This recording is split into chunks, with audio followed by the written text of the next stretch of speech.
कारण जो भी रहे होंगे उस कारण को मैं मानता हूं जल्द चुनाव आयोग साझा करेगा ताकि अपील का भी मौका उन लोगों को मिले जिनको इस बात का एहसास है कि संभवतः उनके साथ न्याय नहीं हुआ है। अगर डुप्लीकेसी ऑफ वोट किसी का है, इसीलिए इस प्रक्रिया को अपनाया गया है कि उसको रिफाइन किया जाए। कैसे देखते हैं जो सुप्रीम कोर्ट ने कहा 10 लाख लोगों का नाम जो है सामने करने के लिए, कैसे देखते हैं? विपक्ष कह रहा है हमारी जीत है। अरे किस बात की जीत है भैया? ये चुनाव आयोग ने कभी इस बात से इनकार थोड़ी किया है कि वो ये सूची साझा नहीं करेंगे, बल्कि उन्होंने इस बात को लेकर उन्होंने भी अपनी तरफ से इस पक्ष को रखने का कार्य किया है। और मैं मानता हूं कि आने वाले दिनों में उस सूची को भी साझा, और ना सिर्फ उन नामों को साझा किया जाएगा, बल्कि क्या कारण रहे कि उनके नाम कटे। कई कारण हैं, या तो किसी की मृत्यु हो गई इस कारण से नाम कटा, या किसी व्यक्ति का पलायन हो गया और वो दूसरे राज्य का जाके वोटर बन गया इस कारण से नाम कटा होगा, या जो डुप्लीकेसी हम लोग देख रहे हैं कि एक ही वोटर का नाम दो जगह पर है, उन नामों में कटौती की गई होगी। कारण जो भी रहे होंगे उस कारण को मैं मानता हूं जल्द चुनाव आयोग साझा करेगा ताकि अपील का भी मौका उन लोगों को मिले जिनको इस बात का एहसास है कि संभवतः उनके साथ न्याय नहीं हुआ है।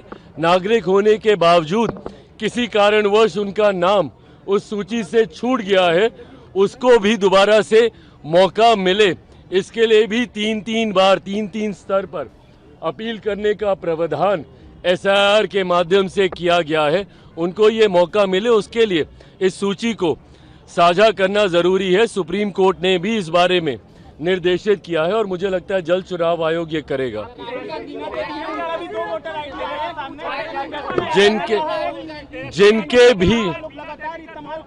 जिनके भी हैं भाई, ये प्रक्रिया इसीलिए तो की गई है ना कि अगर डुप्लीकेसी ऑफ वोट किसी का है, इसीलिए इस प्रक्रिया को अपनाया गया है कि उसको रिफाइन किया जाए। पर ऐसे में जब इस प्रक्रिया पे भी विपक्ष सवाल उठाता है और जिस तरीके से भारत की संसद को विपक्ष चलने नहीं देता, ये अपने में चिंता का विषय है। क्या विपक्ष इसमें सिर्फ राजनीति करना चाहता है? क्या विपक्ष ये नहीं जानता कि ये एक स्वतंत्र संवैधानिक संस्था से जुड़ा हुआ विषय है? इसमें भारत सरकार का क्या लेना? आज आप भारत की संसद को नहीं चलने दे रहे। बताइए मुझे कि अगर भारत की संसद में एक बार के लिए आपकी मांग को पूरा भी कर दिया जाए और सदन में बहस हो जाए, इस बात का जवाब राहुल गांधी, नेता प्रतिपक्ष लोकसभा और नेता प्रतिपक्ष बिहार विधानसभा, इस बात का जवाब दें।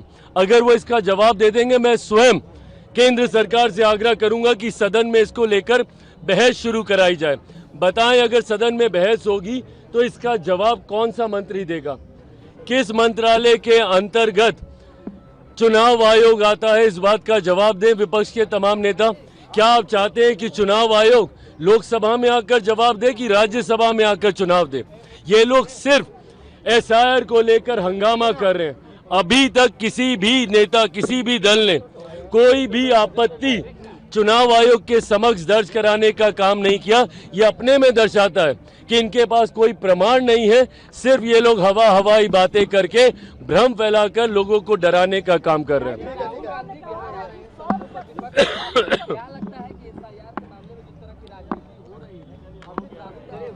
विपक्ष के नेता के तौर पर राहुल जी की एक गंभीर भूमिका है। ऐसे में अपनी भूमिका को की जिम्मेदारी उनको समझनी चाहिए। लोगों को भ्रमित करने की बजाय, लोगों को डराने की बजाय विपक्ष को लोगों के बीच एक सकारात्मक संदेश देना चाहिए। जो भी प्रक्रिया लोगों के हित में अपनाई जा रही है, उदाहरण के तौर पर CA, नागरिकता देने वाले कानून को नागरिकता छीनने वाला कानून बताकर देश भर में आगजनी का माहौल इन लोगों ने बनाने का काम किया। पूछिए विपक्ष से कि CA की वजह से किस मुसलमान की नागरिकता छीन ली गई। लोकसभा चुनाव में कहते रह गए ये लोग कि तीसरी बार मोदी सरकार आएगी तो आरक्षण छीन लिया जाएगा, संविधान की हत्या हो जाएगी, आपका क्या कहते हैं लोकतंत्र की हत्या हो जाएगी। बताइए मुझे किसका आरक्षण छीना गया, कहाँ का संविधान, कहाँ के लोकतंत्र की हत्या कर दी गई। सिर्फ झूठ बोलकर लोगों को भ्रमित करने का काम आज की तारीख में विपक्ष ने एक नई रणनीति का हिस्सा बना लिया है और उसी रणनीति को साकार करने के लिए एक बार फिर राहुल जी बिहार आ रहे हैं, बिहारियों को भ्रमित करने के लिए, उनको डरा कर अपने पक्ष में करने के लिए।